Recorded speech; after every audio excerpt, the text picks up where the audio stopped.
The 2021 season is officially in the books. The Los Angeles Rams defeating the Cincinnati Bengals to win Super Bowl 56. On today's Locked On 49ers, why it was a good thing that the Rams won the Super Bowl. Coming up right now.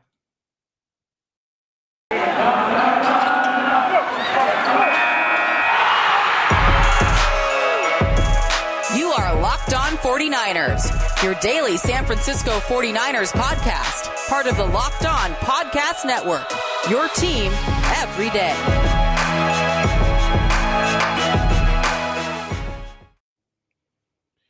Welcome to Locked On 49ers. Brian Peacock and Eric Crocker with you at BD Peacock at Eric_Crocker. This episode of Locked On 49ers brought to you by BetOnline. BetOnline.net has you covered this season with more props, odds, and lines than ever before. BetOnline, where the game starts. And when they say this season, they mean the 2022 season, Croc, because do you know what time it is? It's draft season. It is draft season. 49ers, for the Rams, for the Bengals, for all 32 teams in the NFL. But we got to talk about this Super Bowl. And I said at the open why it's a good thing for the 49ers. I love this. I love there being competition in the West. I think the McVay-Shanahan competition. I think this win for the Rams, not only over the Niners in the NFC Championship game, but winning the Super Bowl, I think that's going to push Kyle Shanahan and John Lynch to be more competitive. I think they're going to start matching blows in the offseason. They said, okay, you went all in last season trying to build this mega team. Well, watch what we can build around our young superstar quarterback in Trey Lance, right? Because they're going to have some money to spend. The cap goes up in 2023. Not only can they do some things with their own players, and they've drafted and developed some stars. Debo and Bosa are up next. But I wonder if there's maybe some bigger fish out there. I wonder if the 49ers might say, okay, we're going to go make some big moves, bigger moves than maybe you and I expect, Croc, after this. Because the narratives, those nasty narratives, Croc, because Kyle can't win the big one. Sean McVay wasn't good in the Super Bowl. Stafford threw 2 interceptions. They were guys who couldn't win the big game, and they won despite lackluster performance. Kyle needs to change that narrative and go win a Super Bowl. Do you think they get aggressive right now? Because I think it's good for the rivalry to have the LA San Francisco rivalry. I think both teams being good and having these big games. Would like the 49ers to have won this NFC Championship game and maybe be hoisting the Lombardi right now if they would have beaten the Rams. But I think it's good. I think it's good for the 49ers. Get that competitive juice flowing in the NFC West. I think the 49ers, a lot of times they take more of a conservative approach with the offseason. But, what would a big splash be in free agency? I think my mind goes straight to the defensive side of the ball. Like, they are going to spend a bunch of money on one position. It would be on defense. I think for the most part, the offense is pretty set. Obviously, I feel like you can add like a more dynamic third receiver, somebody, more of a field stretcher, things like that. Maybe a second running back that can give you more so you don't have to, rely on Debo Samuel being a wide back. But I think it's the defensive side of the ball where, you can make a splash on multiple positions, whether it's safety position, cornerback position, edge rushing position. I feel like at those 3 levels, you can say, you know what, we're going to go all in and spend $16 million a year on one player. We'll see if they do it. They've been more conservative with how they build the team, but that's one thing I'd be interested to see. Yeah, maybe a short-term deal because we focus so much on Bosa. Bosa's not due for a while. Bosa's not going to be due until like 2023. You can go pay Stephon Gilmore for a couple of years and it won't affect Bosa's contract because the first year of Bosa's new deal will probably be a backloaded contract and there'll be more money on the end and signing bonus. So it'll keep the first year down and he's still going into year 4. So he's got year 4, then he's got the year 5 deal. Maybe you do a deal before the year 5 the 5th year option is picked up by the 49ers, but there's a ton of potential for the 49ers to structure things to where they could make a splash. Stephon Gilmore might make some sense in that regard. Maybe that's the one for me. Where people are like, oh, it's going to cost a good amount of money, but for him, a 1-year deal where you pay him $14 million for the season and have him come in and be that kind of X factor, the guy that you can have shadow guys. Yeah. Now, my big thing has always been more of the conservative approach of Well, if you feel like Ambry Thomas is a starting caliber cornerback, then you let him kind of play through, and you go into the season maybe bringing in a lower price free agent, or maybe bringing in a late round draft picks to kind of compete with him for a starting spot. But if you are Kyle Shanahan, it's like, now I want to go more aggressive. I want to go big here. I think Stephon Gilmore is a guy that you would bring in, a guy that played half the season and still had a Pro Bowl season. Now, I know you don't care too much about the Pro Bowl, but just he's still a guy. He still plays well. He still does really good things.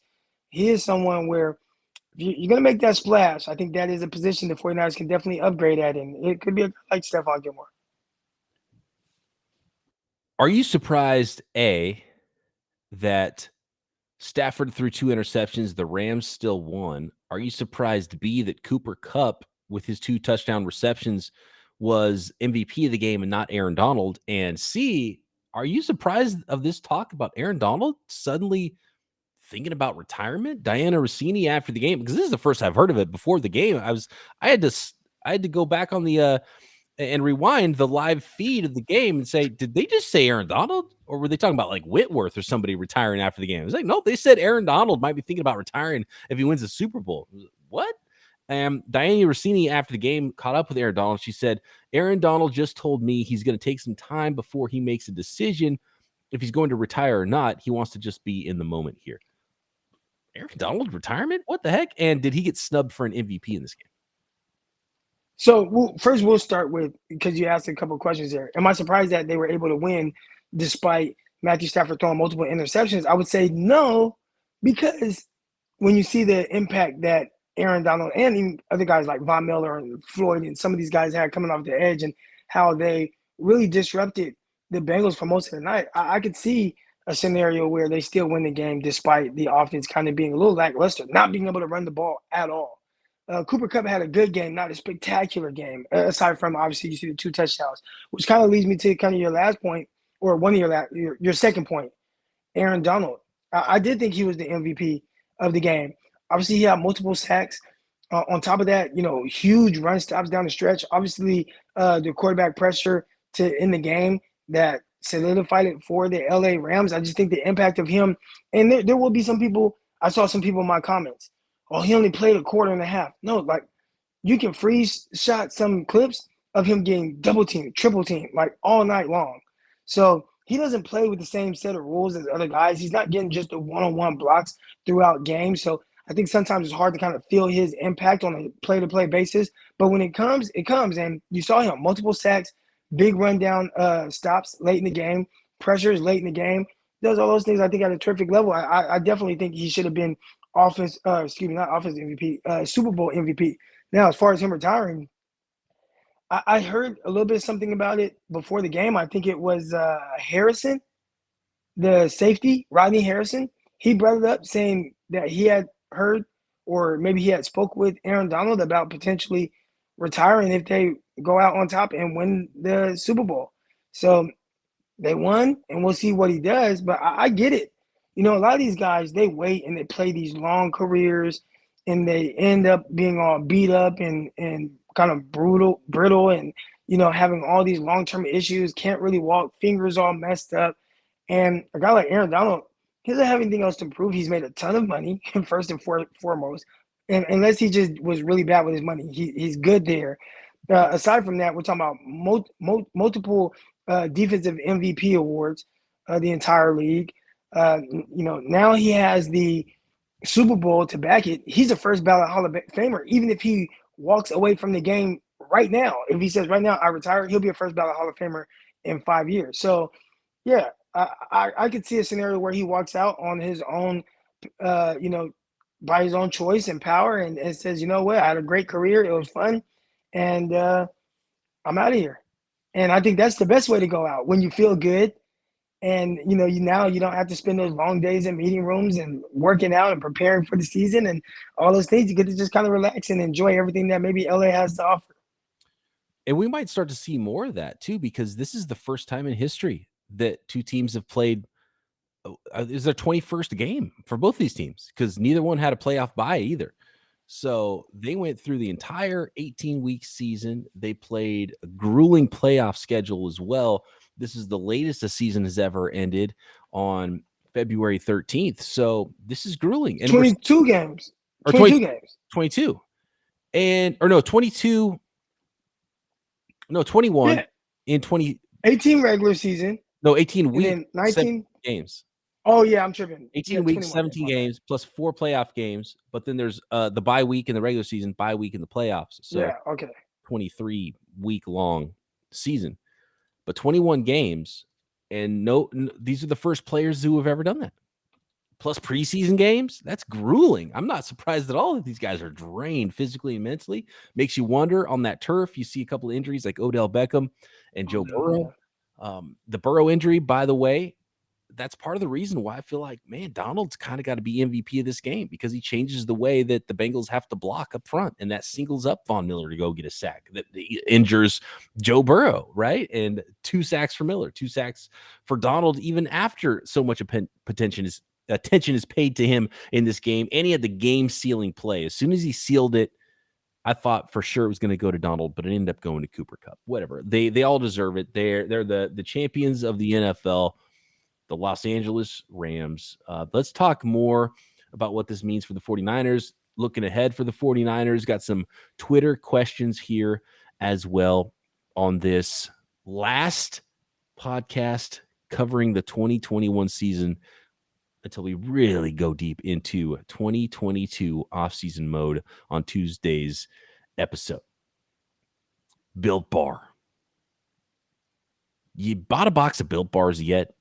Croc likes the cookies and cream. I'm a peanut butter guy. There's new flavors. I really like the puffs. Okay. And if y'all out there have not tried the puffs, you have to try the Built Bar puffs. Gosh, what flavor? Banana cream pie. I think that's the one I had. Yeah, there's amazing. There's churro puff, coconut marshmallow puff, and banana cream pie puff. And one of the puffs I had banana cream pie out in Mobile, Alabama. Shout out to Ross Jackson. He had a bunch of Built Bars out there. I had the puffs, and I was like, wow, everything that we talk about with how good they are on this show, they were as good as advertised. Oh, yeah. Shout out to Ross Jackson. He does so much for the network. Also the host of Locked On Saints. Also, I'm in my Locked On hat, my Locked On shirt. I want to say shout out to the Locked On crew who were in LA this whole week covering the Super Bowl. Locked On Rams, Locked On Bengals crew, Locked On NFL crew. Ross was there. They all did an awesome job. So shout out to them.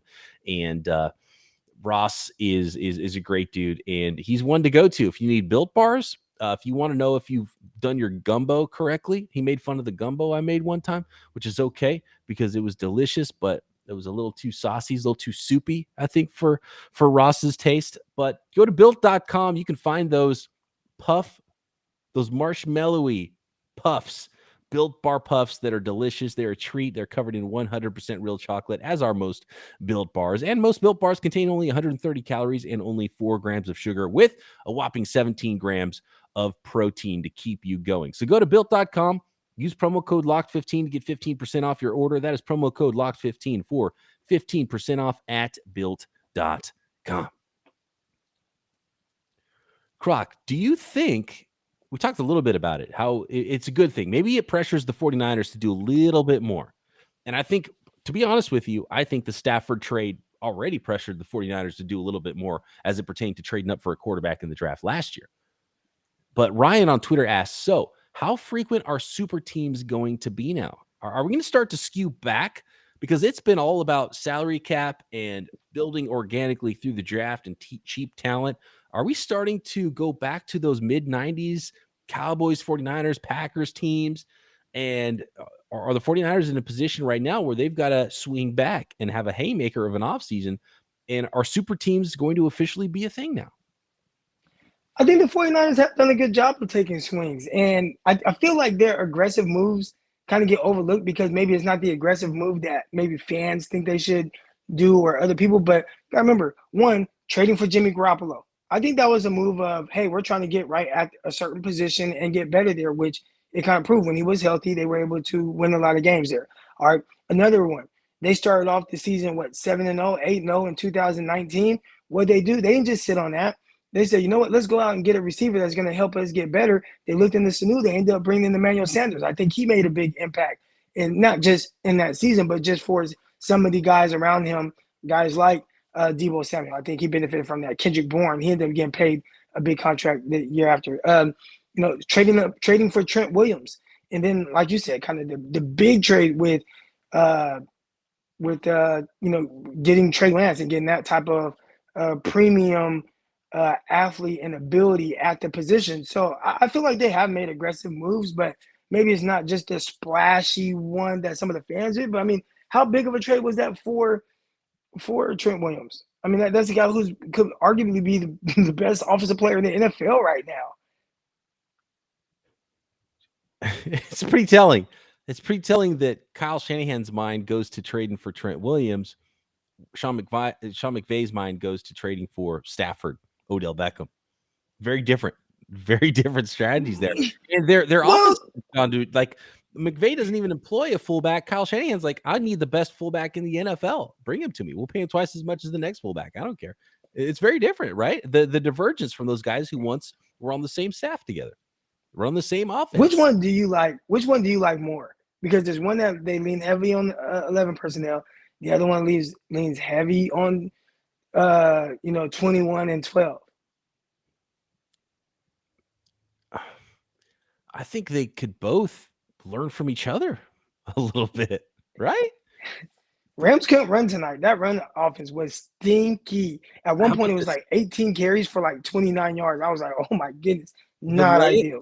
The Rams legitimately had one successful run tonight, and they won the Super Bowl. It came in the fourth quarter. It came in a pretty big drive there, the game-winning drive for the Rams. The Rams before that, this is from Next Gen Stats. This is before the one carry from Cam Akers where he had that first down run. He had a nice little 8-yard run or whatever it was late in the fourth quarter. The Rams have had 0 successful carries on 18 carries. One of 4 teams to post a 0% rushing success rate in a game over the last 6 seasons, according to Next Gen Stats. The other 3 teams to do it all had single-digit carries in those games. The Rams did it on 18 carries to that point. I think they had a couple of more unsuccessful carries before the one successful carry. Let's see what the numbers were overall for the Rams run game. So, 13 carries for 21 yards for Cam Akers. More than a third of his yards, almost half his yards came on that one 8-yard run in the fourth quarter.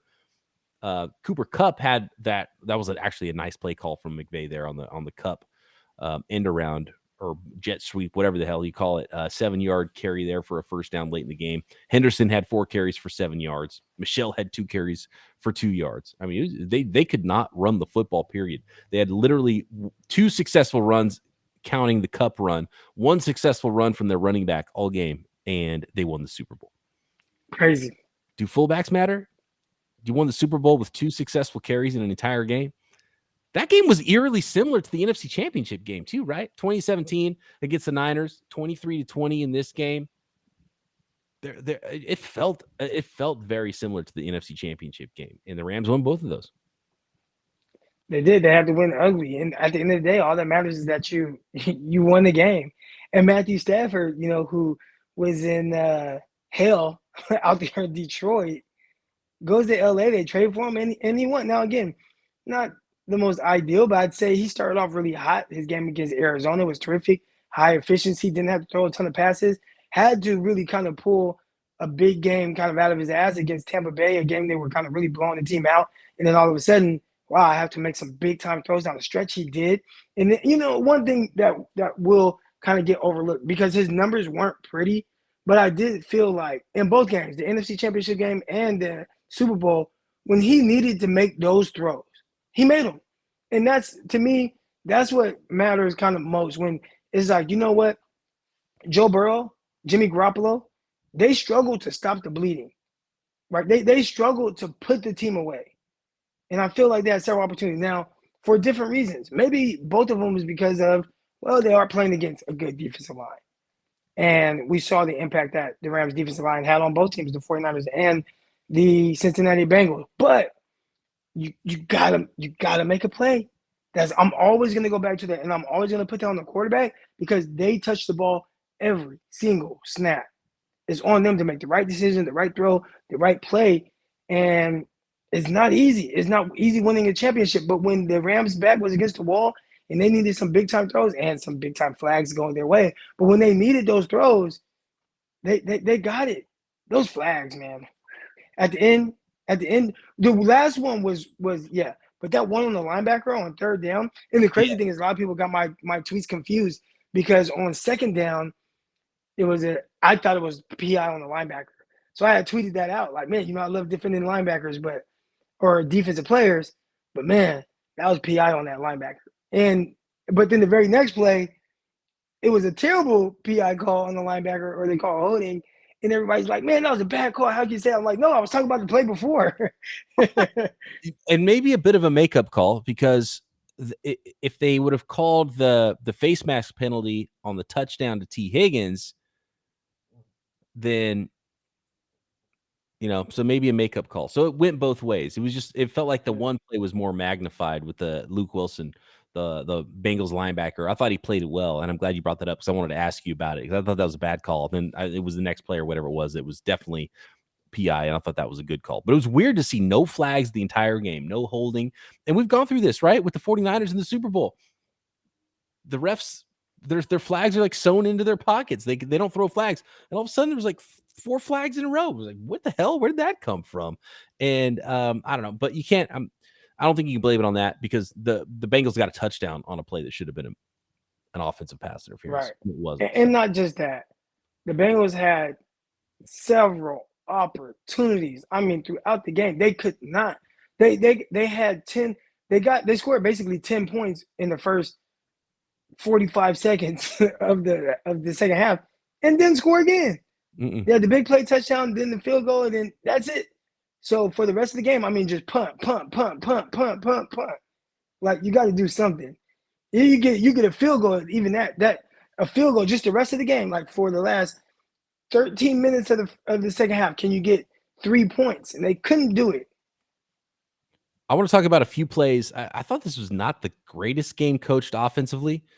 Much better coached defensively. Is that a personnel thing? And my bias is watching a game where the defense played better than the offense, and so I'm calling it play calling. But I want to shout out a couple of coaches here, a couple of Rams coaches, and I want to talk about a call that Zach Taylor made late in the game, and I want to talk about the playing surface as well. And we'll see if we can get to a couple more questions and finish up this Monday episode, this final episode of the 2021 season, talking about Super Bowl 56 next. And now that the football season is over, there's still basketball, there's still college and pro hoops, there's UFC, there's tons of things. Hopefully baseball season gets going. Tons of odds, totals, player performance props that you can find. Maybe the next fired coach, NFL draft props at betonline.net, the number one spot for all your sports betting needs. BetOnline remains the best spot for all your sports scores, news, and all kinds of odds and betting this season. And of course, it's not just basketball and football. And look, I love betting on the draft. It's the easiest money there is, because there's some bad information out there. Croc, you know what I'm talking about. BetOnline is your source for hockey, boxing, UFC odds, right to the Olympic coverage and information. So head over to the website today, mobile or desktop.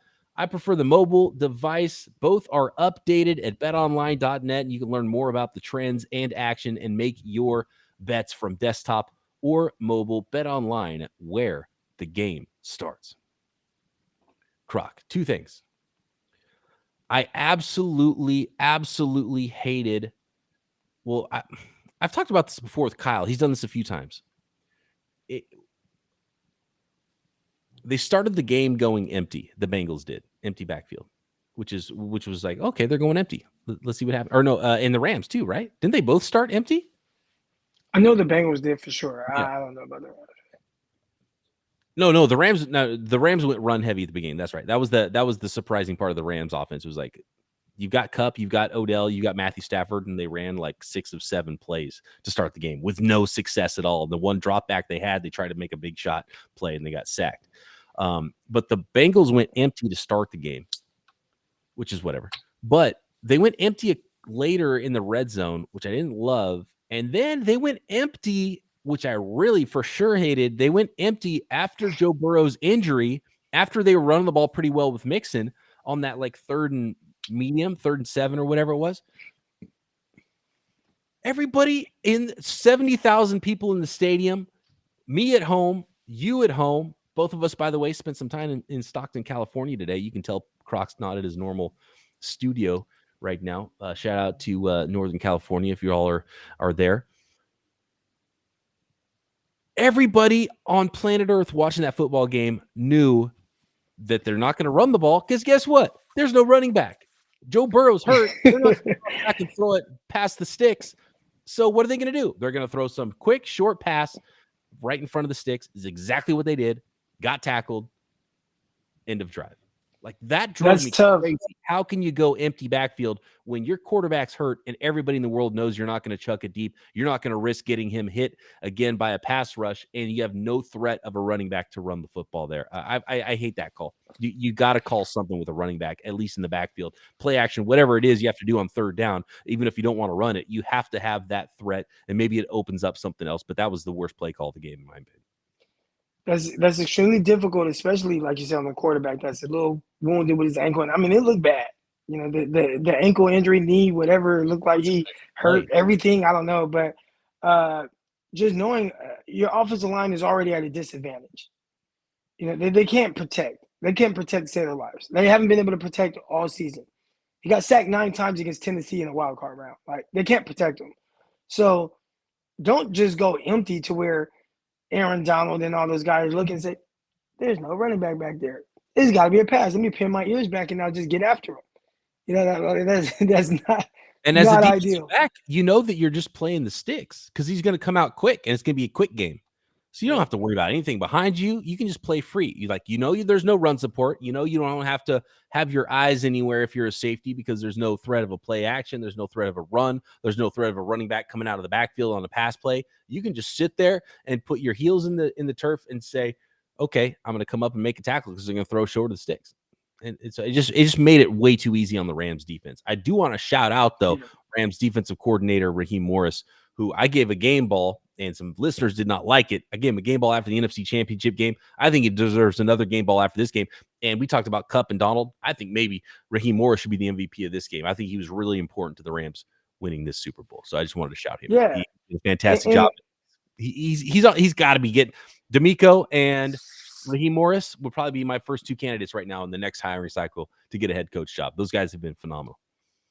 Yeah, and I mean he did that with Jalen Ramsay not having his best performance. You know, now listen. Okay, hold on. Everybody wants to talk about trash, Croc. Jalen, number 5 is trash. He's cooked. He's done. Everyone is crazy. It's impossible to play defensive back. It's impossible. The fans, the way they view it, the way that the NFL wants to call it, the way everything is skewed towards offense, even the way people's minds are trained to think. So when Jalen Ramsay nearly picks off a pass on a goal line, but has like a slight tug of her jersey, oh, well, they should have called holding. It's terrible. Should have called holding, right? Like, oh, they big missed call. And it's like barely touches the guy's jersey. It's not even a jersey. It's just a little white, little extra T-shirt. He grabs a little bit of T-shirt, barely any, and people want to give him a hard time for that. But then on the big play, a 75-yard touchdown, he gets mugged and thrown down to the ground by his face mask as a receiver is going up to catch a pass, and he's trash. Now he's trash. So you want to the slightest tug of a undershirt, that's a holding and a terrible missed call. But a guy that gets thrown down by his face mask and gives up a big play is like, oh, he's terrible. I don't like him. He's trash. He's garbage. He's overrated in everything. Like everything that they can say about Jalen Ramsay, they said it in that moment, man. And that's tough. But even then, I would say to his standards, I'm pretty sure he'd tell you, not my best performance. Glad he walked away with the win. But even then, Raheem Morris was able to, call it a terrific game. Absolutely. Let me ask you this as a defensive back. Do you think that, first of all, having a T-shirt sticking out is sloppy to me? I don't think it should count as part of the uniform. If the T-shirt's sticking out, you should be able to grab it, in my opinion. It should be a penalty for having your T-shirt sticking out in the first place. I definitely wore the T-shirt hanging out a little bit, but I agree in the sense of You tug on that, whatever. That's your fault for having extra stuff hanging around. Here's another one for you. What about the hair? Which you also had. I had the hair, and but I played defense, so I never got pulled down by my hair or anything like that. They say it's part of the jersey, so if your hair gets tugged or pulled to make a tackle or to kind of they view it just as you would a jersey. That's tough, man, because you pull somebody's dreads, it's like, that hurts. It doesn't seem right, but at the same time, some guys braid it though. Look at Derrick Henry. Even though I think it's super ugly, what he has, it looks like a long poop. It looks like a tape. Yeah, he braids his dreads. So that'd be hard to grab. It's too thick to grab, and it's probably substantial, so it wouldn't do much. You would just go along for the ride. How about this? Yeah. How about this? Those injuries to Odell and Joe Burrow look, hey, if Joe Burrow doesn't get hurt, did the Bengals win the Super Bowl? They might have. I don't know. All they had to do was drive. They couldn't make a play. But how about this? This is timely. This is from George Kittle 2 days ago. He's it's with Pennington Lawn. Shout out Pennington Lawn. It's change.org/fliptheturf is the website if you guys want to go sign this. But George Kittle 2 days ago, timely, says, I don't like artificial turf. I love grass. This is on Twitter. It's better for my body, our team performance, and the planet. Help us flip the turf by signing the petition change.org/fliptheturf with Pennington Lawn. George Kittle wants to play on natural grass. The carport, there's enough sun there to grow some grass, right, Croc? Why they got artificial turf in LA? Every time there's a non-contact knee injury like Odell's or a player's leg, look, the 49ers went through this in New York in week 2 of 2020 and lost a bunch of dudes on that turf. And the Nick Bosa torn ACL in 2020, very similar to Joe Burrow's, where the leg just kind of gets caught underneath you. If it's real grass, there's some give there. Maybe your foot slides out, or maybe it moves enough to where your knee doesn't take the entire brunt of the entire play. And look, there's going to be injuries on natural grass too, but we're at the point technology-wise, and with some of these stadiums, you're going to build a brand new stadium that gets plenty of sunshine in Los Angeles and have turf. I don't like it. Yeah, now here's the tough thing with some of these indoors. How do they get turf? I mean, how do they get natural grass in there? Now, Arizona, which I believe the Super Bowl is being played there next year, their field slides in and out. So it goes outside, they water it, it gets sunshine, it gets all the nurturing that it needs, and then they slide it inside for game day. But how do you do that for a team like, say, the New Orleans Saints, who have artificial turf and they have a dome? Can you just magically fix that and artificially grow grass indoors? You can grow weed indoors. I'm pretty sure you can figure out how to grow grass indoors. Do you make some really nice hydroponic grass indoors, probably in some of these like black light stadiums and but it's like old domes that have been around. There's not much you can do about it. Las Vegas has that turf where you pull it out. It's like a drawer with the turf on it. They slide it back in, so it gets it's outdoors when they need it to be grass that's growing, and they can slide it back in for game day.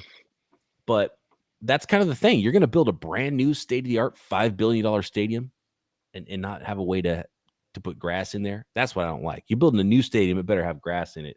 If you got an old dome built in like 1984, whatever, I understand why it'd be turf, but then you could probably I don't even think those are around anymore. Yeah, I don't know. All these domes are pretty Minnesota. That's new. Yeah. The Saints, Mercedes, that's new one, isn't it? The Mercedes Dome. Let's see. What year was the Saints? It's definitely not the Superdome anymore. That ended. That ended with the hurricane, right? Oh no, it's still the Superdome. Let's see. Or did they just call it the Superdome?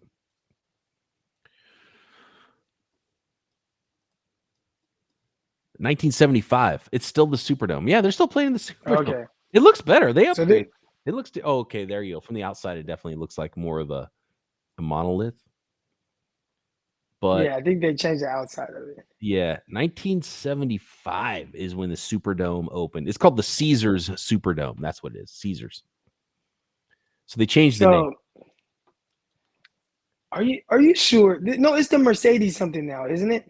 In New Orleans, I know. I think Atlanta. Hold on, let me double check. And Atlanta has a new stadium, and theirs is a dome. I feel like Here we go. I've been to. Mercedes-Benz.